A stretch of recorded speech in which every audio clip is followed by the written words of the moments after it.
cada vez más difícil. En este entorno saludamos a Fernando Moragón, es analista de geopolítica especializado en Rusia, Asia Central y China. Con él vamos a intentar desgranar las principales aristas del conflicto bélico y sobre todo entender en qué punto se encuentra la ofensiva militar. Fernando, muy buenas. Hola, encantado de estar contigo, Marta, y con tus oyentes y televidentes. Fernando, hace nada hablábamos de que ya se cumplía medio año, 6 meses del inicio de la guerra en Ucrania. Además, ese día marcado en el calendario coincidía con el Día de la Independencia en Ucrania. Veíamos además mucho revuelo, muchas alertas sobre qué podía suceder en un día tan señalado y un día como hoy, pues ya haciendo esa cuenta, 190 días, que se dice pronto. ¿En qué punto nos encontramos ahora? Enseguida iremos analizando el resto de variables de la ofensiva, teniendo en cuenta sobre todo el foco energético en el viejo continente, pero si nos centramos estrictamente en el lado de la defensa, del avance militar, ¿en qué punto se encuentra en estos momentos la guerra?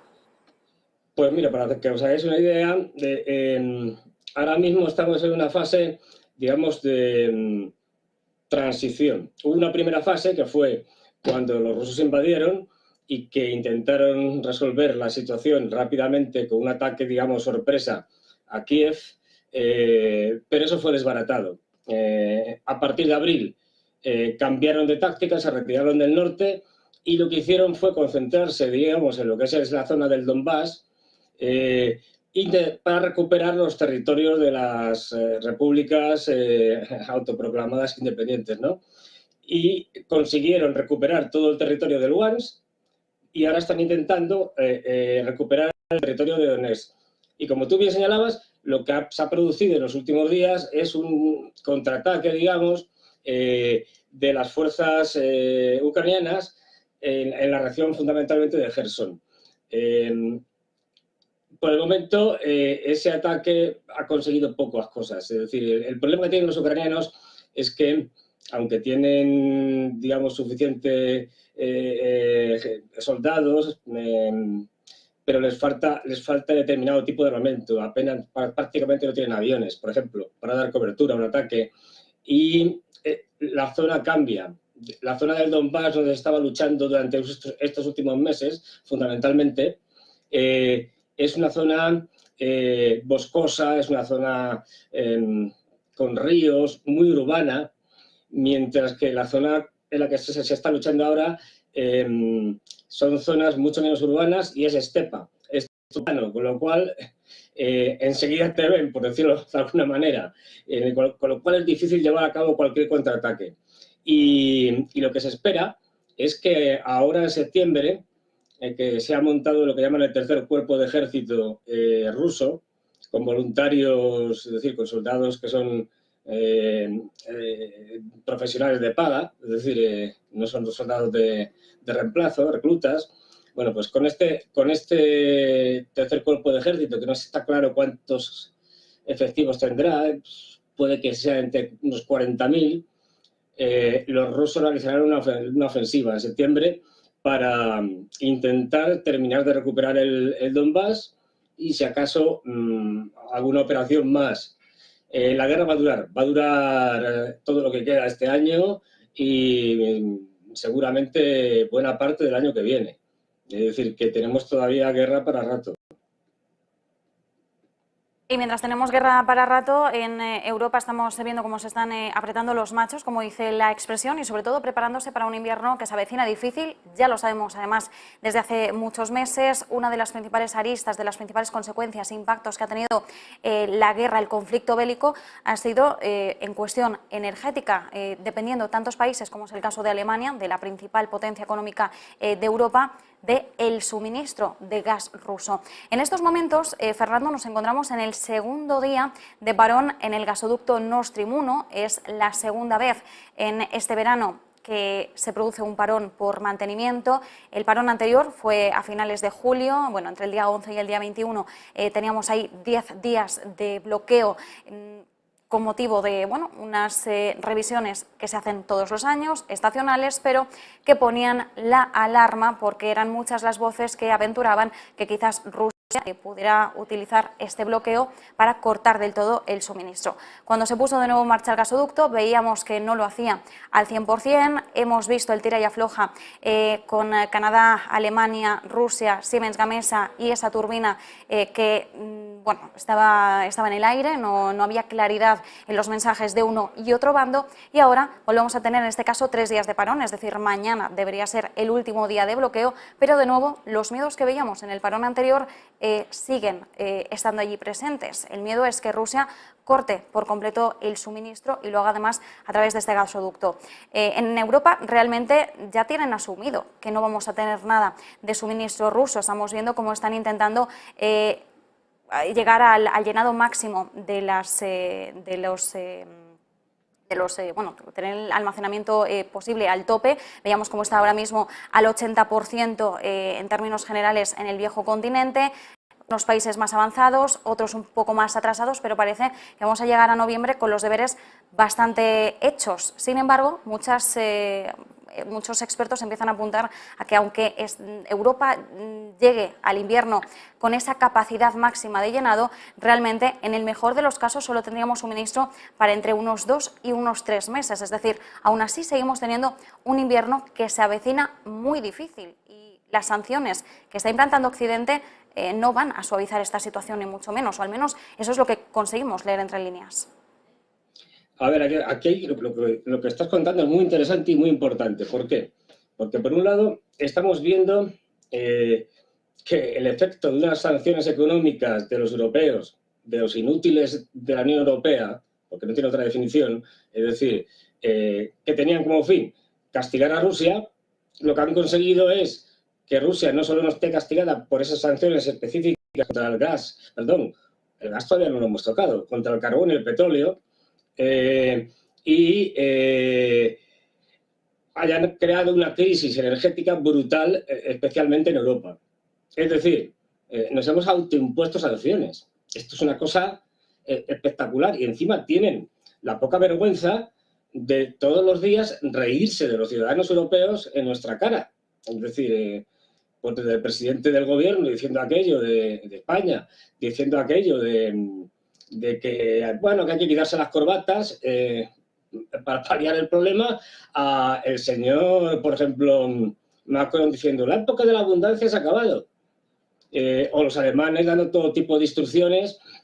Bueno, creo que era el jefe de un Länder diciendo que el presidente de un Länder diciendo que es como una de las fábricas, esto suena a chiste, pero es así, de papel higiénico que servía allí, pues no iba a poder funcionar, que la gente intentara limpiarse, en fin, la parte trasera de su cuerpo con toallitas húmedas o con la mano.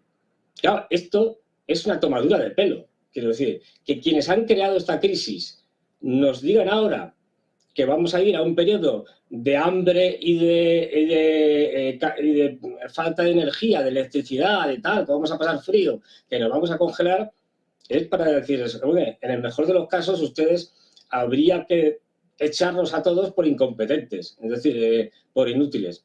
Pero es que lo grave, ya digo, es que todavía no se toca el gas. Es decir, las sanciones se han puesto sobre el carbón y sobre el petróleo.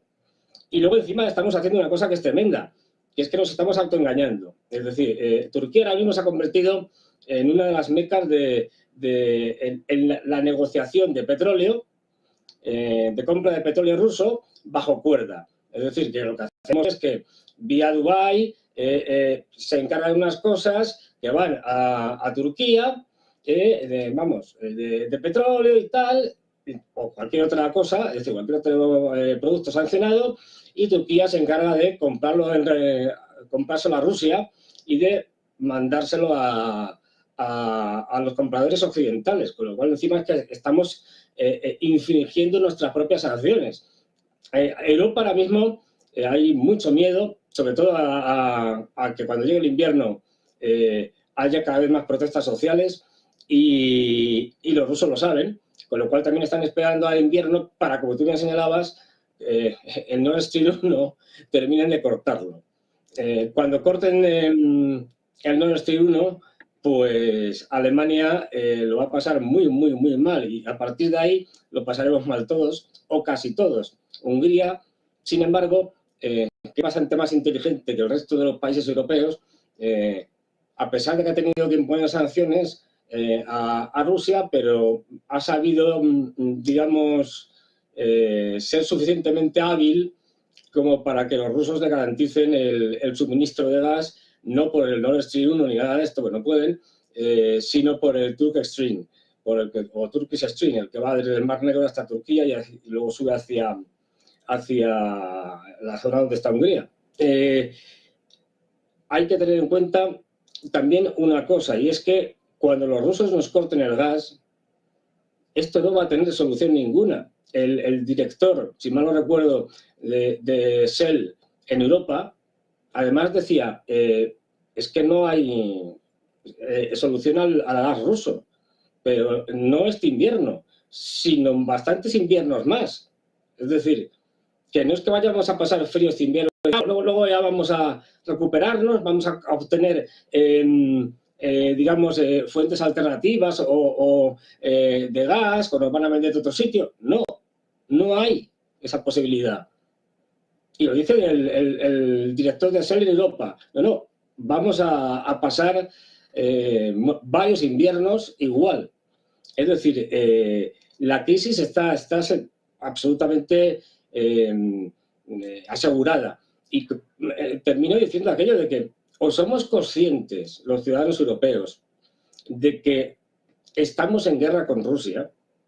El hecho de que no haya un ataque militar no significa que no estemos en guerra, una guerra híbrida, evidentemente, y que económicamente, en el momento que ellos quieran, nos van a atacar, digamos. Es decir, o somos conscientes de que esto no es un fenómeno pasajero, sino que estamos ya, yo lo he dicho muchas veces, en una guerra mundial, es decir, una guerra mundial híbrida, si se quiere, que estamos viendo que además esto se va a extender a China, es decir, puesto que ya hemos visto todo lo que ha pasado después del famoso viaje de Nancy Pelosi, que el incremento de la tensión ha ido subiendo, y nos damos cuenta de que Estados Unidos va a enfrentarse a China este año o el que viene, militarmente, seguramente por el tema de Taiwán. Es decir, estamos en una guerra mundial, es decir, que ahora la zona militar esté solamente enclavada o la principal, en Ucrania, no quiere decir que no haya un enfrentamiento global y un desacoplamiento de la economía occidental por un lado y por otra parte, digamos, ruso-china y el sur global. Tenemos además dos encuentros muy importantes. Ahora en septiembre se va a reunir la cumbre de jefes de Estado y de Gobierno de la Organización de Cooperación de Shanghái. Ahí va a estar China, ahí va a estar Rusia, ahí va a estar la India, ahí va a estar Pakistán, Asia Central, como países invitados va a estar Arabia Saudí, Egipto, en fin, muchísima gente muy importante y se van a tratar cosas muy importantes, entre ellas las cuestiones energéticas y las cuestiones monetarias, del pago en monedas nacionales, etcétera. Es decir, hay que estar muy atentos porque va a ser una cumbre histórica. Y luego tenemos, no olvidemos, la reunión, digamos, o el encuentro del Partido Comunista Chino, el 20 Congreso del Partido Comunista Chino, en donde se van a decidir muchas cosas, entre ellas la reelección de Xi Jinping para un tercer mandato, y se supone que se empezará a acabar con la política de COVID-0, aparte de otra serie de medidas. Con lo cual, hemos servido un enfrentamiento enorme. En esto, evidentemente, los norteamericanos van a aprovechar para intentar seguir sangrando a Ucrania y a China, es decir, de otra manera. Y no olvidemos que el segundo objetivo de Estados Unidos, después de Rusia, con su guerra por delegación, su guerra proxy, es Alemania y es Europa. Es decir, del desastre de Europa, del caos de Europa al que nos llevan, Estados Unidos va a sacar mucha rentabilidad. Venta de armamento, nos está vendiendo ya todo el gas natural licuado que tienen. Una Europa arruinada podrá ser para ellos un buen sitio para comprar un montón de fábricas y empresas que les interesen, aparte de una mano de obra empobrecida, ideal para Estados Unidos. Es decir, no es que los americanos luchando contra los rusos, están luchando contra los rusos y contra los europeos. Y las élites europeas están siendo globalistas proamericanas. Nos quedamos con ese análisis, con esta frase final. Fernando Moragón, analista de geopolítica especializado en Rusia, Asia Central y China. Muchísimas gracias. Gracias a ti, como siempre.